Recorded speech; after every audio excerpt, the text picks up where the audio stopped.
بسم اللہ الرحمن الرحیم، ایک نئے پروگرام کے ساتھ آپ کی خدمت میں حاضر ہے گلانی صاحب۔ آج ہم نے ریکویسٹ کی ہوئی ہے ڈاکٹر کیسر بنگالی صاحب سے، جو کہ پاکستان کے بہت ہی نامور اکانومسٹ ہیں، اور اکانومسٹ ہونے کے ساتھ ساتھ پاکستان کی معیشت کے بارے میں، پاکستان کی سیاست کے بارے میں ایک رائے بھی رکھتے ہیں۔ تو اس لیے ڈاکٹر صاحب سے میں کافی عرصے سے خواہشمند تھا کہ وہ آئیں ہمارے پاس، اور ہم ان کے ساتھ جو ہے ایک کمپریہنسو ایک ڈائلاگ کریں پاکستان میں جو اس ٹائم ایمرجنگ اکنامک سچویشن ہے، اور ٹو سم ایکسٹینٹ ہم پولیٹیکل سائڈ کو زیادہ تو نہیں ٹچ کریں گے، لیکن ڈاکٹر صاحب سے رائے ڈیفینیٹلی لیں گے۔ تو ڈاکٹر صاحب تھینک یو ویری مچ، آپ نے ٹائم دیا۔ بہت بہت شکریہ جی۔ گلانی صاحب اگر مجھے اجازت ہے تو میں پہلا سوال میں کر دوں۔ ڈاکٹر صاحب، ابھی ریسنٹلی آپ نے یہ جو آسٹریلٹی کمیٹی ہے اس سے ریزائن کیا ہے۔ اچھا، ابھی تک وہ جو رائٹ سائزنگ یا آسٹریلٹی کمیٹی جو کام تھا وہ انہوں نے 5 منسٹریز کا دے دیا، لیکن امپلیمنٹیشن یعنی آگے بڑھتے ہیں پھر پیچھے ہٹ جاتے ہیں۔ آپ یہ بتائیں کہ آپ نے بنیادی طور پر جو آپ کا، میں نے وہ ریزگنیشن کا جو لیٹر ہے وہ دیکھا تھا، آپ نے اس میں بھی ذکر کیا کہ جو اس چیز کا مینڈیٹ تھا یہ انہوں نے کیا نہیں ہے۔ کیا پاکستان کی یہ پولیٹیکل اکانومی کا ایشو ہے، اور یہ کیوں نہیں کر پاتے جو صحیح کرنے والے کام ہیں؟ جی شکریہ، اس پہ اہم ہے بات کرنا۔ مئی کے مہینے میں نیشنل آسٹیریٹی کمیٹی بنائی گئی، جس میں مجھے انہوں نے ممبر رکھا، اور میں خوش تھا کہ مجھے انہوں نے رکھا ہے۔ میرا خیال تھا کہ حکومت کا کوئی ارادہ ضرور ہے اس فرنٹ پہ کچھ مثبت کام کرنے کا، چونکہ معیشت کو اگر ہم نے استحکام دینا ہے تو یہاں سے شروع کرنا ہے۔ ٹھیک۔ وہ کمیٹی بہت جلد سپرسیڈ ہو گئی، انہوں نے ایک اور کمیٹی بنا دی، اس کا نام تھا committee for reduction of federal government expenditure. ٹھیک ہے سر۔ کمپوزیشن تقریباً وہی تھی، سیکریٹریز تھے 4-5 اور ہم 3 اکانومسٹ تھے یہاں سے۔ اس کے بعد پھر یہ اور کمیٹی آ گئی اس کی جگہ، اس کا نام رکھا committee for rightsizing of federal government. اس وقت مجھے تھوڑے خدشات پیدا ہوئے کہ یہ آسٹیریٹی یا ریڈکشن آف ایکسپینڈیچر کا لفظ ہٹا دیا گیا ہے جی، اور رائٹ سائزنگ کا لفظ آ گیا ہے، اور اس میں کچھ منسٹرز اور ایم این ایز بھی شامل کر دیے۔ ٹھیک ہے سر۔ اور جو پہلی اس کی میٹنگ ہوئی اس میں ایک منسٹر نے کہا کہ اس کمیٹی کا کام حکومت کو ایفیشینٹ کرنا ہے، اخراجات کم کرنا نہیں ہے۔ ٹھیک ہے۔ تو میرے اس وقت ہی کچھ خدشات تھے، لیکن ہم چلتے رہے، کام ہوتا رہا، میں اپنی جو کنٹریبیوشن دے سکتا تھا دیتا رہا۔ انہوں نے جو کمپنیز ہے جنہوں نے پرائیویٹائز کرنی تھی، جی سر، اس کے علاوہ جو گورنمنٹ کے جو اٹیچ ڈپارٹمنٹس ہیں جن کو اینٹیٹیز کہتے ہیں، 53 کو ایویلیویٹ کیا۔ ٹھیک ہے سر۔ ایس او ایز کو؟ ایس او ایز نہیں، ایس او ایز کے علاوہ ٹھیک ہے۔ جو گورنمنٹ کے اپنے ڈپارٹمنٹس ہیں، ٹھیک ہے سر۔ منسٹری کے اندر ڈپارٹمنٹس ہوتے ہیں۔ ٹھیک ہے سر۔ 50 اچھا، پھر انہوں نے پرائم منسٹر کو رپورٹ سبمٹ کر دی بغیر ہم سے شیئر کیے، جبکہ ہم کمیٹی کے ممبر تھے۔ چلے اس کو بھی اگنور کر دیا، لیکن جو 2 باتیں اس میں تھی جو بالکل ایکسیپٹیبل نہیں تھی۔ ایک تو یہ ہے کہ پروپوزل یہ تھا کہ 1.5 lakh grade 1 to 5 positions abolish کر دیں، ویکٹ پوسٹ جو ہے۔ ٹھیک ہے سر۔ تو یہ ڈسکشن ہوا تھا کمیٹی میں نے ان سے کہا تھا کہ اگر آپ یہ کر رہے ہیں تو ساتھ یہ بھی بتائیں کہ 20, 21, 22 کی کتنی پوسٹ آپ ابالش کر رہے ہیں، صرف یہاں پر آپ وار نہ کریں۔ کلاڑا جو ہے وہ چھوٹے طبقے پہ چلانا ہے۔ جی، انہوں نے نہیں کیا، انہوں نے یہی کیا جو پہلے سے طے کر کے آئے تھے کہ 1.5 لاکھ پوزیشنز ختم کرنی ہے۔ کہتے ہیں کہ جی ویکنٹ تھی، بھائی ویکنٹ تھی تو آپ نے اتنی نوکریاں نہیں دی نا لوگوں کو، اور ہر شخص ادھر نوکری کے لیے دوڑ رہا ہے یہاں پر، تو آپ نے کیوں ان کو محروم رکھا نوکری سے؟ صحیح۔ اب آپ کہتے جی ویکنٹ ہے تو بند کر دیں گے۔ دوسرا جو مسئلہ یہ تھا جس سے ان کی جو نیت پہ مجھے شک تھا وہ واضح ہو گیا.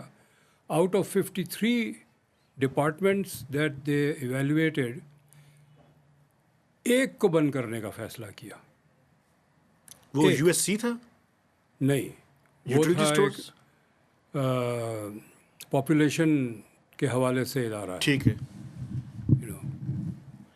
تو میں نے کہا جی اب آپ نے اتنے مہینے اس کام کو چلایا، اتنی میٹنگز کی، ٹھیک ہے. ایک ڈپارٹمنٹ آپ بند کریں گے؟ اچھا، جو اس سے پہلے میں اپنی ایک رپورٹ دے چکا تھا. ٹھیک ہے سر. مجھے انہوں نے کہا تھا جب یہ دوسری کمیٹی جو تھی، جی sir. Committee for reduction of government expenditure, اس میں ڈی جی پلاننگ کمیشن تھے، کیبنٹ سیکرٹری تھے، فائنانس سیکرٹری تھے، اسٹیبلشمنٹ سیکرٹری تھے، اور پاور سیکرٹری تھے جو اب چیئرمین ہو گئے ہیں ایف بی آر کے. جی جی. اور ایک دو اور تھے. تو انہوں نے مجھے یہ کہا تھا کہ یہ آپ بنا کے دیں کہ ہمیں کیا کرنا ہے. ٹھیک ہے سر. تو وہ میں دے چکا تھا. 17 ڈویژنس اینڈ اباؤٹ 45 ڈپارٹمنٹس کا میں سبمٹ کر چکا تھا ان کو. آپ یہ بات کر رہے تھے سر کہ جو 80th امینڈمنٹ کے تحت جی ڈیوالوڈ چیزیں ہیں ان کو ڈیوالو کریں. ان کو ڈیوالو کریں. بالکل ٹھیک. اور میری رپورٹ میں اسی طرح رپورٹ ہے. میں نے 18th امینڈمنٹ کے سارے سبجیکٹس لسٹ کیے ایک کالم میں. ٹھیک ہے سر. اور دوسرے کالم میں کورسپونڈنگ ڈویژنس کیے ہیں. ٹھیک ہے سر. کہ یہ تو چلو جائز ہے. پھر میں نے ایک پوری لسٹ ہے ان ڈویژنس کی جس کا 18 امینڈمنٹ میں کوئی ذکر نہیں ہے. ٹھیک ہے سر. اس میں سے بھی میں نے آئیڈینٹیفائی کیا تھرو ڈسکشنز، کافی ایکسٹینسو ڈسکشنز تھی. 5 ایسے ڈویژنس تھے جس کا ذکر نہیں ہے، لیکن یہ تھا کہ یہ اسٹریٹجک ڈویژنز ہیں، یہ وفاق کے پاس ہونے چاہیے. مثلاً فیڈرل لیجسلیٹو لسٹ میں پانی کا ذکر نہیں ہے. جی سر. اچھا، واٹر تو فیڈرل ہی ہونا ہے نا، کیونکہ دریا تو ایک ہے جو چاروں صوبوں سے گزرتا ہے. یہ تو پروونشلائز نہیں ہو سکتا. ٹھیک ہے سر. تو اس طرح کے 5 ڈویژنس تھے جو ہم نے کہا اس کے باوجود کہ اس کا ذکر نہیں ہے فیڈرل لیجسلیٹو لسٹ میں، یہ ہم نے میں نے اپنی طرف سے ریکمینڈ کیا کہ یہ وفاق کے پاس رہنے چاہیے، باقی آپ بند کر دیں. بچت کتنی سر اس سے ہوتی تھی؟ ایکسپینڈیچرز کتنے کم ہوتے تھے؟ جی اچھا، ایکسپینڈیچر میں بتاؤں کہ فائنانس منسٹری نے پورا تعاون کیا. جو مجھے ڈیٹا چاہیے تھا ڈیٹا دیا، department by department, salary and non salary الگ کر کے. ٹھیک. ہم نے یہ طے کیا کہ سیلری تو ہم بند نہیں کر سکتے، لوگوں کو فارغ نہیں کر سکتے. ایک تو یہ گورنمنٹ سرونٹس ہیں، دوسرا یہ کہ نہیں بھی ہے تو ہم نہیں چاہتے کہ فارغ ہو جائے ایسے، کیونکہ لوگوں کو بے روزگار نہیں کرنا چاہیے. سرپلس پول میں ڈال دیں. ٹھیک. لیکن جو نان سیلری ایکسپینڈیچر ہے اس میں بچت اچھی خاصی ہو رہی ہے. اس میں بجلی ہے، اسٹیشنری ہے، پیٹرول ہے، ٹی اے ڈی اے ہے، سارا بلڈنگس. اور جو بڑا خرچہ ان اکثر اداروں کا یہ ہے کہ یہ رینٹڈ پریمیسز میں ہے. جی. یہ کرایہ بہت دیتے ہیں. بالکل. تو آپ لوگوں کو فارغ نہ کریں، ان کا دفتر بند کر دیں تو بھی سیونگ ہو. اور ہم نے ٹوٹل 33 بلین روپیز کی سیونگ نان سیلری، اگر سیلری ملا دیں تو 100 بلین ہو جاتا ہے. ٹھیک ہے سر. لیکن 33 بلین کی سیلری بند کرتے ہیں، کسی کو نقصان نہیں ہوتا. ٹھیک ہے سر. لیکن وہ حکومت، مجھے اندازہ ہوا کہ یہ جو کمیٹی ہے اس وقت جو ہے یہ ایسی پبلک ریلیشنز ایکسرسائز ہے اور یہ اس سے کوئی نتیجہ نکلے گا نہیں. میں نے سب پھر بیٹھنا مناسب نہیں ہے. بہتر یہ کہ میں اپنی علیحدگی اختیار کروں. صحیح ہے. آپ کے خیال میں کیا حکومت کی انڈرسٹینڈنگ ڈاکٹر صاحب ایسی نہیں تھی اس بارے میں، یا انٹینشن نہیں تھی اور صرف انہوں نے فارمیلٹی کے طور پہ چونکہ حکومت نہیں آئی، پریشر تھا تو انٹروڈیوس کر دی یہ کمیٹی؟ جب تک آئی ایم ایف کا پریشر تھا، آئی ایم ایف سے اگریمنٹ نہیں ہوا تھا، تب تک تو یہ سارے کارروائی ہوتی رہی آئی ایم ایف کو بتانے کے لیے کہ ہم کچھ کر رہے ہیں. جیسے آئی ایم ایف کے ساتھ اگریمنٹ ہوا، ان کا یہ رویہ بدل گیا. جو اچھا ڈاکٹر صاحب ایک اور بات بھی تھا ہے، وہ ختم ہو گیا. یہ پی ڈی ایم کی حکومت تھی یا کیئر ٹیکرز تھے؟ ایک کمیٹی پہلے بھی بنی تھی، مجھے یاد ہے آپ اس میں بھی تھے. پی ڈی ایم کی بنی تھی نیشنل آسٹیریٹی کمیٹی. جی. پہلی کمیٹی وہ تھی. جی. اچھا سر، عمل درآمد تو اس میں سے پچھلی حکومت میں بھی انہوں نے کخ کاری نہیں کیا، کچھ کام نہیں کیا تھا. سر 1997 میں حفیظ پاشا کی ایک رپورٹ ہے ڈاؤن سائزنگ آف گورنمنٹ. بالکل سر، مجھے یاد ہے، میں نیا جرنلزم میں آیا جی. پلاننگ کمیشن میں تھی. اس کے بعد ابھی مشرف کے دور میں عشرت حسین کی رپورٹ ہے. جی بالکل سر. تو میں ان کو کہتا تھا جی ہم اب چلے کچھ نہیں کرتے, انہی کی رپورٹ کو امپلیمنٹ کرتے ہیں, کہیں سے تو شروع کریں نا. تو یہ ڈاکٹر صاحب کیا وجہ کیا ہے کہ ریفارمس ہوں کوئی بھی اس کو اس طرح سے امپلیمنٹ نہیں کرنا چاہتی, کوئی بھی گورنمنٹ ہو, مشرف سے لے کے آج تک ہم یہ سب کے ویسٹڈ انٹرسٹ ہے. ہم ہمیشہ کہتے ہیں کہ بیوروکریسی نہیں کرنے دینا چاہتی, شاید بیوروکریسی کا اپنے انٹرسٹ ہے, نہیں کرنا چاہتی. لیکن میرا تجربہ جو پہلی کمیٹی تھی جس میں صرف سول سرونٹس تھے, جی سر, ہم 3 اکانومسٹ کے علاوہ, ان کا بڑا پازیٹیو ایٹیٹیوڈ تھا. کہیں مجھے نہیں لگا کہ یہ رکاوٹ پیدا کرنے کی کوشش کرتے ہیں. ٹھیک ہے سر. رکاوٹ پیدا کرنے کی کوشش کی ان سیاستدانوں نے جو اس کمیٹی میں آئے. ٹھیک ہے سر. 2-3 منسٹرز تھے, 2-3 MNAs تھے. تو اب یہ ان کے پیٹ کوئی وہ ہے, مطلب میں تو یہ بس. بٹ ابھی جس طرح آپ فرما رہے تھے اس میں کہ وہ 1.5 لاکھ انہوں نے کہا جی کہ نان ویکنٹ پوسٹ جو ہیں وہ کر دیں. اب تو انہوں نے فارملی اناؤنس بھی کر دیا کہ ہم ان کو ابالش کر رہے ہیں. تو آپ کے خیال میں یہ کتنا صحیح فیصلہ ہے, کتنی بچت ہو جائے گی اس سے؟ بچت تو ہوگی. بچت اس طرح, اگر یہ کہتے ہیں کہ جی ویکنٹ ہے تو تنخواہ تو نہیں جا رہی ہے, اس لحاظ سے بچت نہیں ہے کوئی. جی. لیکن بجٹ میں ایلوکیشن تو ہوتی ہے. جی. تو وہ وہاں بچت ہے. کم کرنے کی ضرورت تو ہے. میں SPDC میں جب چارج میں نے سنبھالا ایز مینیجنگ ڈائریکٹر, یہ کب کی بات ہے سر؟ 2001. ارلی 2000. بالکل ٹھیک ہے سر. اپریل یا مئی 2001. ٹھیک ہے سر. تو میں نے جب بجٹ دیکھا تو میں نے دیکھا کہ ہمارے پاس کچھ 13 پروفیشنل سٹاف تھے, اکانومسٹ ریسرچ کرنے والے. ٹھیک ہے سر. اور 23 سپورٹ سٹاف تھا. میں نے کہا یہ تو ٹھیک نہیں ہے. سی بات. لیکن جب میں نے اس کی پے رول کو انالائز کیا, کمپیریزن, تو جو 23 تھے وہ ٹوٹل بجٹ کا 7% خرچہ تھا. ٹھیک ہے. اور جو 13 وزٹ تھے, 13 جو ہے وہ تقریباً 40% بجٹ تھا ان کا. تو میں نے کہا کہ ان کو میں نکال بھی دوں, آدھے کو نکال دوں, میرے پیسے تو نہیں بچتے کچھ. بالکل. کیوں نکالوں میں؟ تو اسی طرح جو 1.5 لاکھ لوگ یہ 1 to 5 نکالیں گے, بہت پیسے نہیں بچیں گے. بس اس کے بجائے وہ 15-20 secretaries, additional secretaries, joint secretaries, director generals, ان کو فارغ کریں گے تو بہت زیادہ بچت ہوگی. ڈاکٹر صاحب ایک بڑا امپورٹنٹ سوال ہے کہ یہ جو 20 سے اوپر ہیں, ایک پائٹ نے اسٹڈی کی تھی, اس میں وہ کہتے ہیں کہ ان کی جو پرکس اینڈ پریولیجز ہیں, اگر ان کو ہم شامل کر کے کریں تو ان کا پیکج بہت بڑا ہو جاتا ہے. آپ کی کمیٹی اور آپ کی رپورٹ کے اندر اس کے بارے میں کیا ہے کہ یہ جو 17 سے اوپر یا کم از کم 20 سے اوپر جو لوگ ہیں, ان کی کاسٹ کتنی بنتی ہے سر؟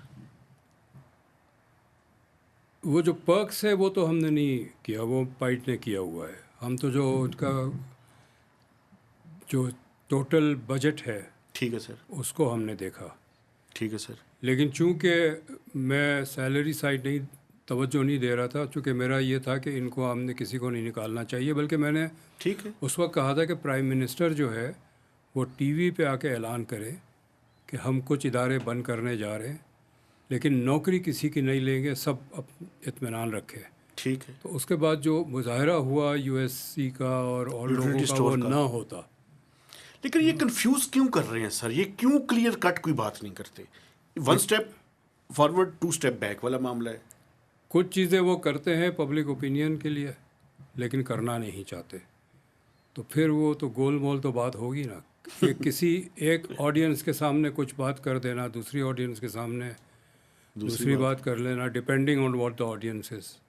ہاں, کوئی آپ کا اپنا کوئی روڈ میپ نہیں ہے. ڈاکٹر صاحب یہ بتائیں کہ آپ نے ایک موقع پہ کہا کہ IMF کے پروگرام سے پہلے تک شاید یہ بہت سیریس لگ رہے تھے, اس کے بعد پھر جیسے ہی ایگریمنٹ ہوا تو چیزیں فزل آؤٹ ہونی شروع ہو گئیں. یہ بتائیں کہ یہ جو IMF کا پروگرام ہے سر, اس کے ڈیزائن کے بارے میں آپ کا کیا خیال ہے؟ چونکہ مجھے یہ لگتا ہے کہ یہ پروگرام فرنٹ لوڈڈ ہو گیا ہے، یعنی سارے کام جو 3 سالوں میں کرنے تھے وہ پہلے سال میں ہی ٹیکس کا اتنا بڑا ٹارگٹ رکھ دیا، اور اس کے نتیجے میں مجھے جو سب سے بڑا خطرہ ہے وہ یہ ہے کہ انفلیشن نمبرز تو کم ہونے شروع ہو گئے ہیں، آ رہا ہے نظر، لیکن گروتھ مجھے نظر نہیں آ رہی. آپ کی اس کے بارے میں اور ڈیزائن کے بارے میں کیا رائے ہے؟ دیکھیں، ڈیزائن تو اس پہ ڈپینڈ کرتا ہے کہ ڈیزائن کون بناتا ہے. ٹھیک. آئی ایم ایف آ کے ہمیں نہیں کہتی میرا قرضہ لو، ٹھیک. اور یہ کنڈیشنز ہیں. ہم جاتے ہیں آئی ایم ایف کے پاس، تو اس وقت آئی ایم ایف کہتی ہے اچھا اپنی ذرا بکس تو دکھائیں، اس میں یہ گیپس ہیں. اگر ہمارے پاس پلان ہے کہ ہم اس گیپ کو اس طرح حل کریں گے تو پھر آئی ایم ایف اپنی طرف سے کوئی کنڈیشن نہیں لگائیں گے. بالکل ٹھیک. ہم بغیر ہوم ورک کیے جاتے ہیں اور کہتے ہیں جی پیسے دے دو، بس آپ جو کہیں گے کر دیں گے. بالکل ٹھیک ہے. تو پھر آئی ایم ایف اس کو ڈیزائن کرتی ہے نا. آپ نے فرنٹ لوڈنگ کی بات کی، یہ 24واں شاید آئی ایم ایف پروگرام ہے. پچھلے 23 میں سے 22 پروگرام انکمپلیٹ رہے.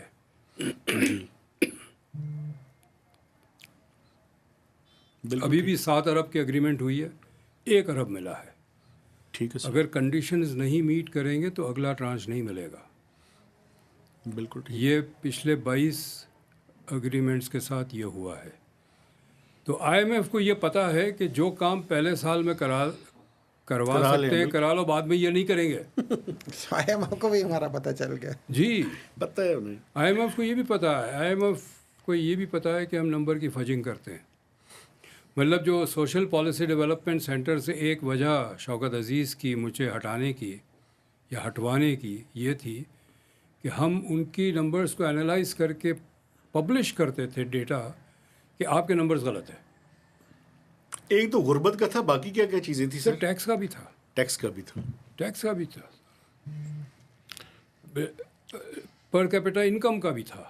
بالکل صحیح ہے یہ سر. سب نمبرز فرسٹ تھے. بٹ یہ اور بھی ہم انہی کے ڈیٹا سے ثابت کرتے تھے کہ آپ کے 2+2 4 نہیں ہو رہے ہیں.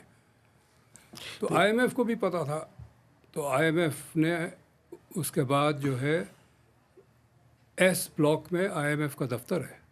جی. آئی ایم ایف سے کہا ہمارے لوگ بیٹھیں گے، آپ کے سارے واؤچر چیک کریں گے، کیونکہ آپ کے نمبر پہ بھروسہ نہیں ہے ہمیں. مجھے یاد ہے سر، وہ پینلٹی لگ گئی تھی پاکستان پہ. پینلٹی لگی تھی. جی بالکل ٹھیک ہے. یہ فرنٹ لوڈنگ کی بات کر رہے تھے، آپ نے کہا چونکہ پریشر یہ ان کو بھی پتہ ہے کہ یہ شاید اتنا نہ کر پائیں تو پہلے سال میں یا پہلی دفعہ جتنا جلدی کروا سکیں. تو اس دفعہ تو اماؤنٹ بھی زیادہ ہے اور ابھی اس کو بڑھانے کی بھی ہم کوشش کر رہے ہیں کلائمیٹ فائنانس کے ذریعے. تو اس دفعہ آپ کے کیا خدشات ہیں کہ کیا پاکستان واقعی کر پائے گا؟ بظاہر تو کوشش نظر آتی ہے، آپ جیسے لوگ کئی دفعہ کرٹیسائز کرتے ہیں، لیکن گورنمنٹ کلیم کرتی ہے جی کہ انڈیکیٹرز اب پازیٹیو ہونا شروع ہو گئے ہیں، چیزیں بہتر شروع ہونا ہو گئی ہیں، تو اب ہم بہتر کر لیں گے چیزیں. تو آپ سمجھتے ہیں بہتر ہو جائیں گے؟ پہلی بات تو یہ کہ کوئی انڈیکیٹر بہتر نہیں ہوا ہے. اچھا. انفلیشن ریٹ کم ہوا ہے.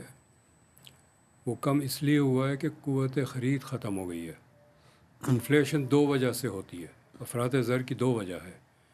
ایک سپلائی سائڈ ہے، ڈیمانڈ سائڈ ہے. سپلائی سائڈ یہ ہے کہ اگر ایک چیز بنانے کی کاسٹ ہی بڑھ گئی، پہلے روپے کی بنتی تھی اب 1.25 روپے کی بنتی ہے، تو میں تو اپنی قیمت بڑھاؤں گا، نقصان میں تو بیچوں گا نہیں.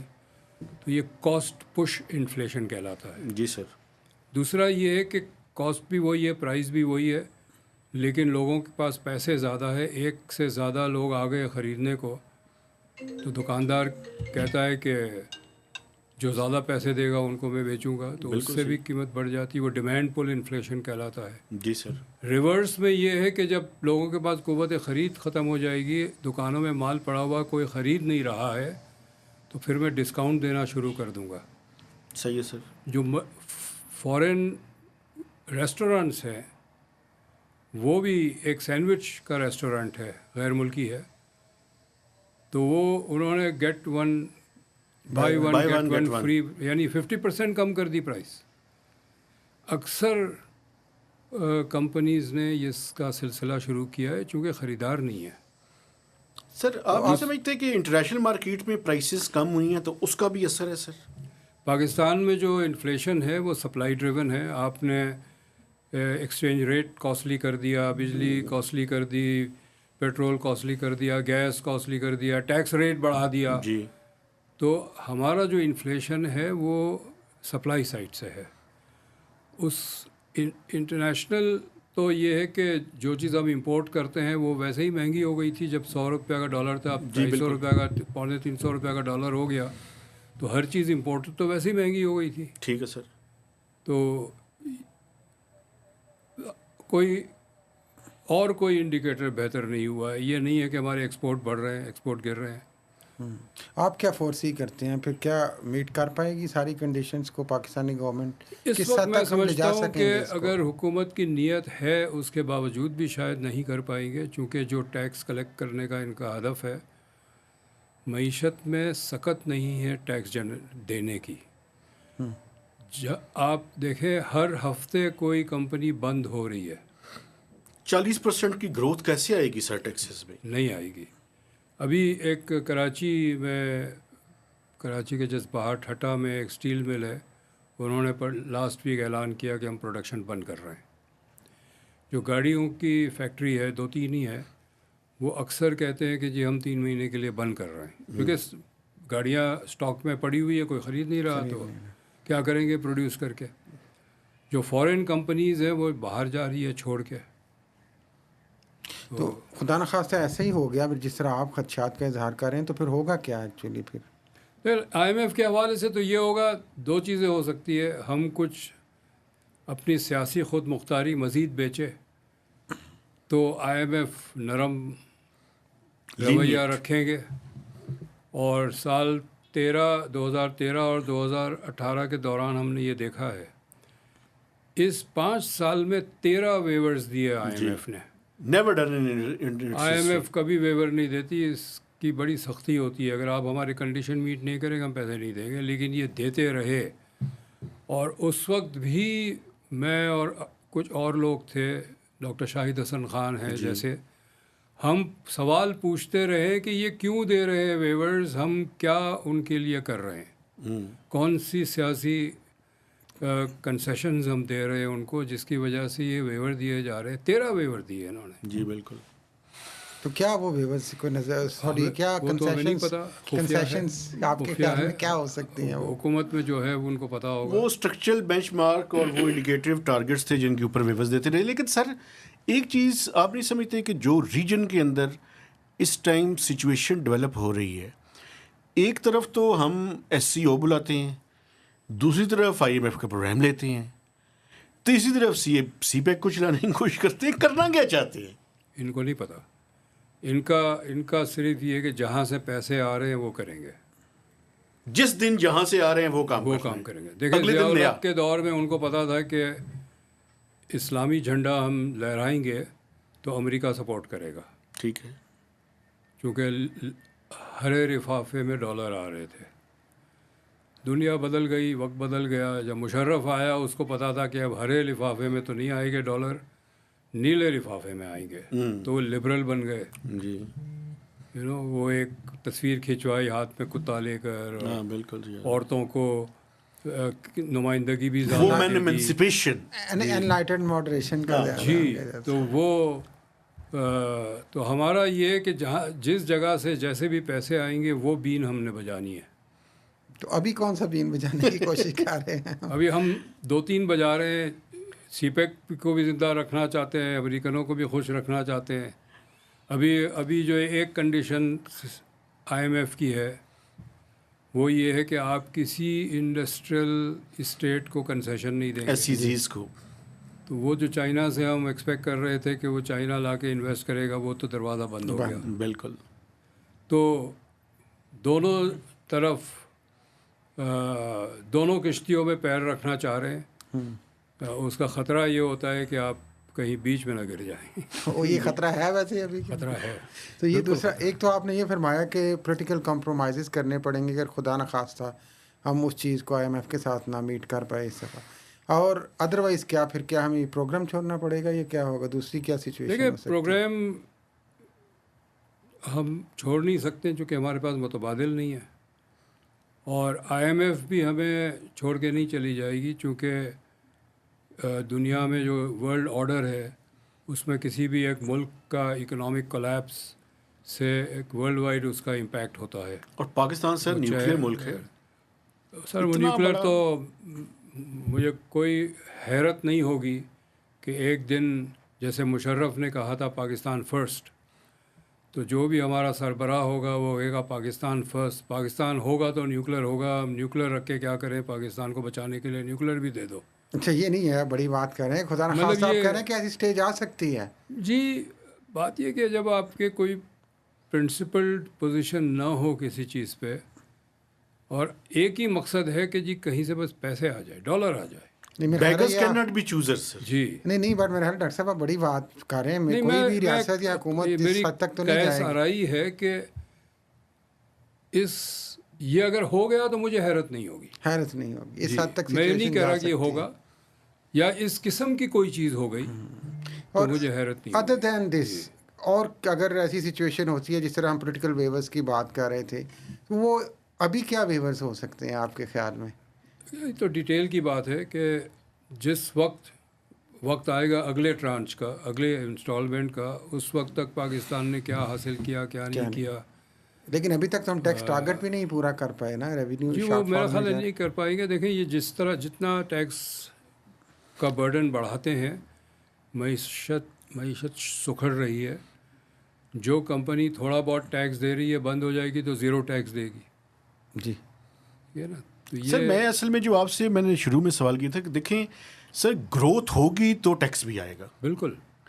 اب اگر گروتھ کو آپ سٹیفل کر دیں گے تو کہاں سے ٹیکس آئے گا سر؟ تو بنیادی جو ہے 12,970 ارب روپے کا جو ٹارگٹ ہے، اس کے بارے میں آپ کی کیا رائے ہے؟ دیکھیں نا وہ کس طرح کی چیزیں کر رہے ہیں.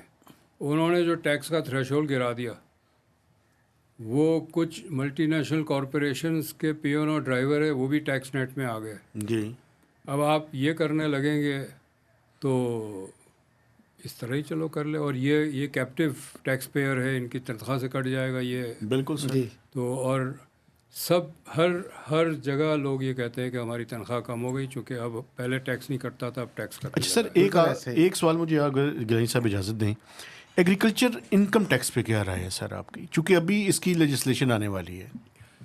اس میں گنجائش نہیں ہے، اچھا اس لیے کہ 80% جو کاشتکار ہے وہ چھوٹے کاشتکار ہیں. فریگمنٹڈ ہے یعنی.